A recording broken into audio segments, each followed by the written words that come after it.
अन्नपते दे अन्न शुभ, देव दयालु उदार, पाकर तुष्टि स्पुष्टि को कर्म कर्म हितकार। कितनी सुंदर प्रार्थना है स्वामी जी महाराज द्वारा की गई। हर एक को करनी चाहिए साधक। अन्नपते ये अन्न है तेरा दान महान, तेरा दिया हुआ परमात्मा खा रहा हूं।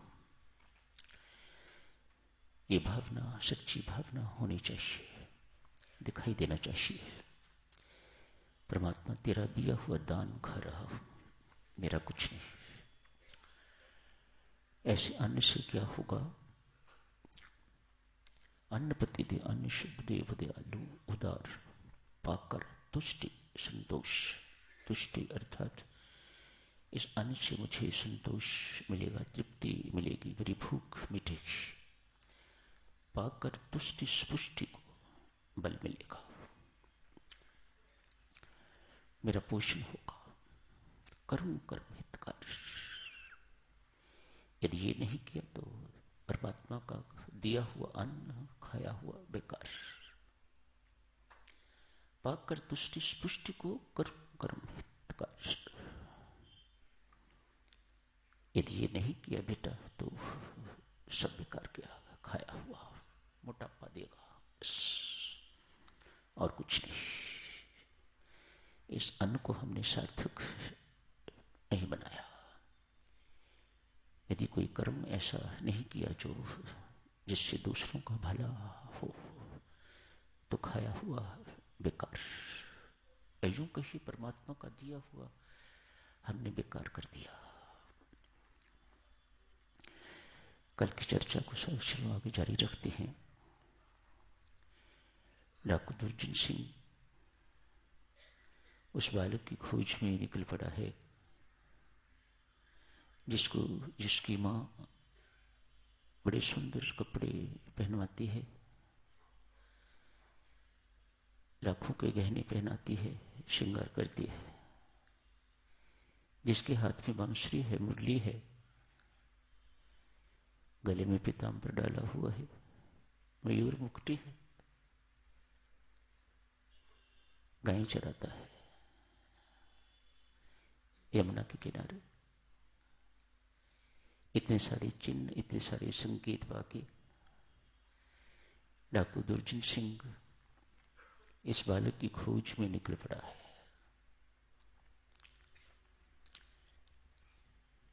एक साधक अपनी लंबी यात्रा तय करने के लिए निकल पड़ा है। लक्ष्य बहुत स्पष्ट है, उस बालक को पाना है, उससे प्यार करना है या उससे सब कुछ छीनना है, ये बात की है। पर अभी तो उसे मिलना है, पाना है, खोजना है उसे।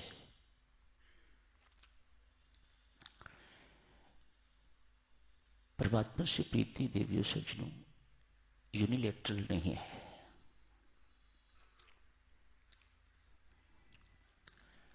भक्त की भावना बहुत ऊंची। Oh lord, you remembered me first. आपने पहले मुझे याद किया, तब मेरे हृदय में आपके प्रति याद आई। इट्स बाइलेटरल, दोनों तरफ से। संभवतः परमात्मा की तरफ से अधिक, हमारी तरफ से कम। इधर तार बज रही है तो उधर तार भेजी जा रही है, तब इधर बज रही है। यही सच्ची बात है। उधर तार बजे बिना इधर बजती नहीं। उधर परमात्मा के हृदय में प्रीति आए बिना आपके हृदय में प्रीति जागृत नहीं हो सकती और ना ही बढ़ सकती है। परमात्मा की अनायतों को, परमात्मा की मेहरबानियों का हम दिया क्या कभी नहीं चुका सकते साधकजनों। किस सटल ढंग से वह सब कुछ करता है वही जानता है, हमें बोध ही नहीं है। भगवान श्री कृष्ण बांसुरी बजाते हुए चल पड़े हैं डाकू की ओर। बड़ी सुरीली आवाज बांसुरी की दूर थी, पास आती हुई सुनाई दे रही है। डाकू रुक गया। अब मुझे आगे बढ़ने की जरूरत नहीं, लगता है वही मेरी ओर आ रहे हैं। आ रहा है, आ रहे हैं तो नहीं, आ रहा है बालक। मुरली ने मस्त कर दिया बांसुरी की ध्वनि। झूमने लगा है दुर्जन सिंह। आंख बंद हो गई। ऐसी मस्ती, ऐसी मिठास उस मुरली की धुन ध्वनि में। एक डाकू मस्त हो गया है, आंख बंद करके तो झूम रहा है। आंख खुली तो क्या देखता है, प्रकाश पुंज में एक नन्हा बालक खड़ा है, जैसा पंडित ने कहा था। देख के उस बालक की छवि को तो डाकू मुग्ध हो गया है, लेकिन अंदर कोई भक्ति की भावना तो नहीं है, कोई प्रीति की भावना तो नहीं है। हाथ में लंबी एक स्टिक पकड़ी हुई है, ऐसे करके उसे मारा। इसे देख रहे हो? डाकू ने कहा। मनमोहक मुस्कान से कहा, हाँ देख रहा। अपने सारे के सारे गहने मुझे दे दो। ना दूं तो? भगवान पूछते हैं। ये देखते हो ना, ना दोगे तो सिर फोड़ दूंगा। बाप रे बाप, हम तो कहते हैं बाप रे बाप, उन्होंने कहा बाबा रे बाबा। डाकू दुर्जन को लगा ये किसी को सहायता के लिए बुला रहा है। झट से मुख पर हाथ रखा ताकि आगे ये बालक बोले ना, किसी को बुलाए ना। स्पर्श होने की देरी थी, डाकू दुर्जन सिंह अचेत हो गया। स्पर्श से, परमात्मा के स्पर्श से, डराने वाला, धमकाने वाला डाकू यदि गहने नहीं देगा तो सारे के सारे गहने जबरदस्ती छीन के तुम्हें इस नदी में फेंक दूंगा।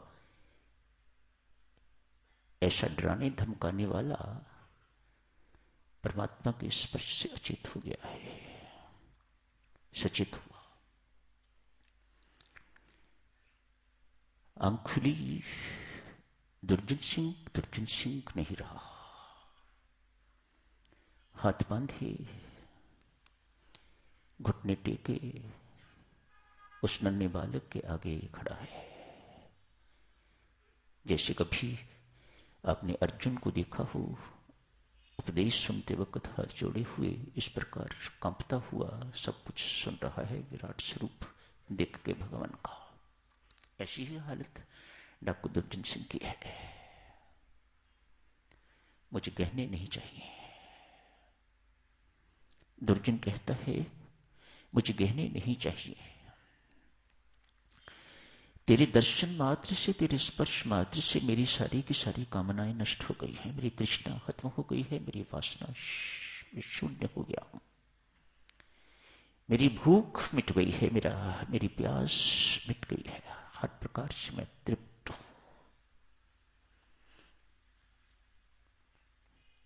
आज से मैं यहीं रहूंगा, मैं वापस नहीं लौटूंगा। बालक, जो भी तुम हो मुझे पता नहीं, जो भी तुम हो मेरे से वायदा करो, रोज मुझे दर्शन देने के लिए आया करोगे। तूने मेरी ये हालत कर दी है कि मैं तुझे देखे बिना रह नहीं सकूंगा। जिस दिन तू नहीं आया उस दिन समझ लेना मेरा जीवन का अंतिम दिन होगा। डाकू कह रहा है।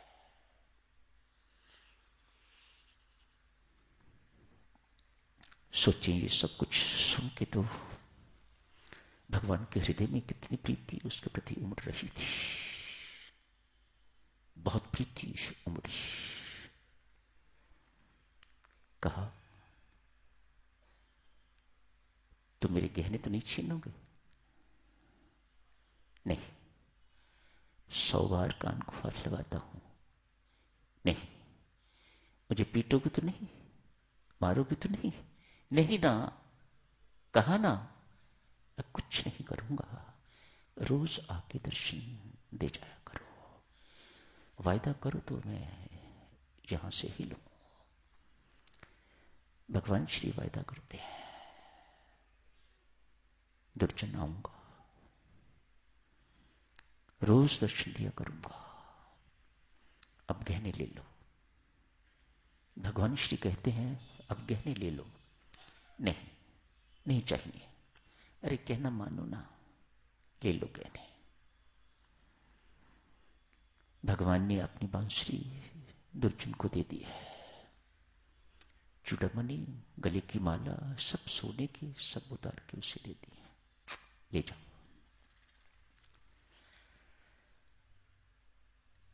चल पड़ा है, जाके पंडित को, कथावाचक को सारा हाल सुनाया है। पंडित चकित, हाथ में बांसुरी है सोने की, गले की माला है सोने की, ये तो भगवान की ही है और किसी की नहीं। इन सब का मैं वर्णन करता रहा हूं। भले ही मैंने कभी दर्शन नहीं किए थे, लेकिन वर्णन तो इन्हीं चीजों का मैं करता था।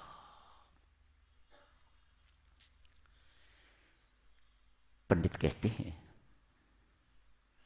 क्या मुझे दर्शन करवा सकते हो? कल ही चलो, मुझे कल जाना है। आज भक्त दुर्जन सिंह पंडित को साथ लेके तो जंगल में चला गया। भक्त को बांसुरी सुनाई दे रही है, भगवान के दर्शन हो रहे हैं, पंडित को नहीं।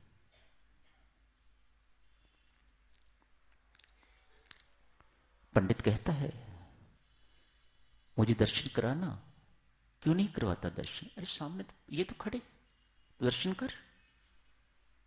कैसे दर्शन दें? ये सामने तो खड़े हैं, मुझे दर्शन हो रहे हैं, मुझे बांसुरी की आवाज सुनाई दे रही है, मैं इनसे बातचीत कर रहा हूं, और कैसे दर्शन दें?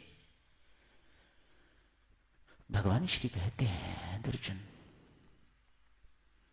मेरे दर्शन तेरे जैसे सरल भक्त को, निष्कपट को, निश्चल विश्वासी को, इस दुर्जन पंडित को नहीं। कथा तो करता है, लेकिन कभी कथा इसने मुझे रिझाने के लिए नहीं की, धनवानों को रिझाने के लिए, जिनसे इसने पैसे बटोरने होते हैं। इस पंडित का भगवान मैं नहीं, इस पंडित का भगवान वो जो पैसे देने वाले हैं, जिन्हें ये कथा रोज सुनाता है। ये मुझे नहीं कथा सुनाता। तू ना जाने दुर्जन किन हालात में डाकू बना, पर तेरा हृदय बहुत साफ सुथरा हृदय है तेरा।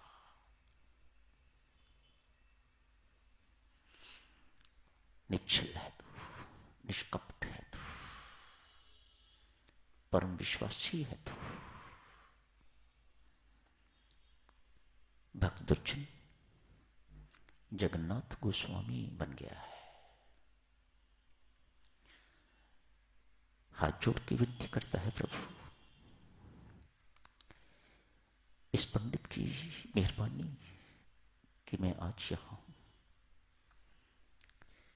मैं इसका धन्यवाद कैसे करूं?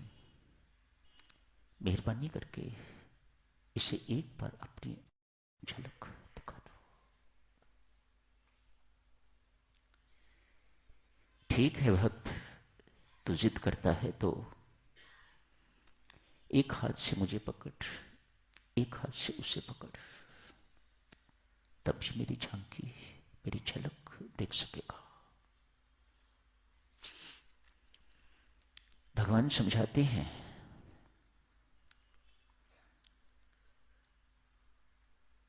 एक हाथ से मुझे पकड़ेगा, एक हाथ से उसे पकड़ेगा, तो उसके जन्म जन्मांतर के कुसंस्कार नष्ट हो जाएंगे, साफ हो जाएंगे, भस्म हो जाएंगे, तब वह मेरी झलक देख सकेगा।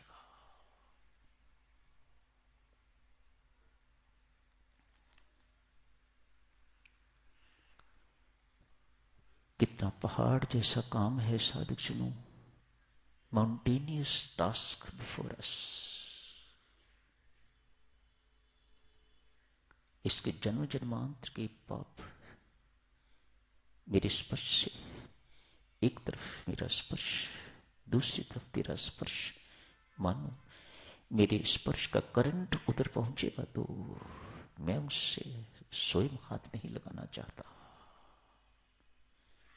तेरे माध्यम से, तू भक्त है, तू फरियाद कर रहा है, तेरी फरियाद को मैं ठुकरा नहीं सकता।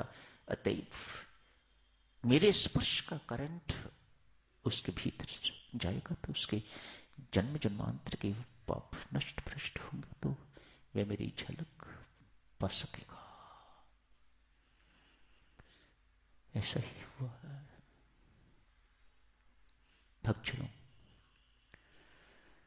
उस ब्राह्मण को परमात्मा की झलक दिखाई थी।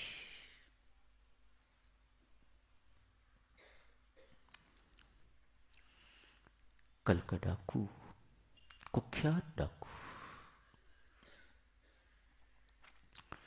परमेश्वर की कृपा से कोई साधना इस जन्म की तो नहीं थी। इस जन्म में तो कर्मों के अतिरिक्त कुछ नहीं किया था। न जाने कब की कोई साधना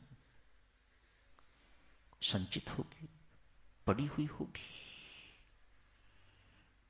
ट्रिगर कर गई, कब कैसे जागृत हो गया, सब कुछ सोया हुआ और बिना कुछ किए परमात्मा का मिलन हो गया, परमात्मा के दर्शन हो गए। परमात्मा की अकारण कृपा भी हो सकती है, पर अकारण कृपा के लिए भी मेरी माता और सज्जनों, परमात्मा कोई कारण मांगता है। जब भी होगी अकारण कृपा होगी, ये बहुत स्पष्ट है, पर उस अकारण कृपा के लिए भी कोई कारण चाहिए परमात्मा को, और वह है साधना और हमारी निष्कपटता, निश्चलता, सरलता। दुष्ट, कुटिल, कपटी, दंभी, इन सब से परमात्मा अपना पल्लू छुड़ाता है। इनको अपना पल्लू पकड़ने नहीं देता।